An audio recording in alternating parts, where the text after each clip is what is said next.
Demək, əziz şagirdlərimiz, bu gün biz sizinlə zərfin məna növlərinə nəzər yetirəcəyik. İlk məna növümüz tərzi hərəkət zərfləridir. Gəlin baxaq görək tərzi hərəkət zərfləri nəyə deyilir? Hərəkətin necə yerinə yetirildiyini bildirir.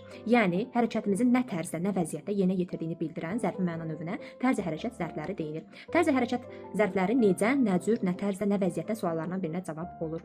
Nümunə olaraq birdən, astadan, yavaşdan, bərkdən, ucadan, cəld, tez, yavaş, yaxşı, pis, gözəl, qəşəng, əyri və s. kimi nümunələr göstərmək olar.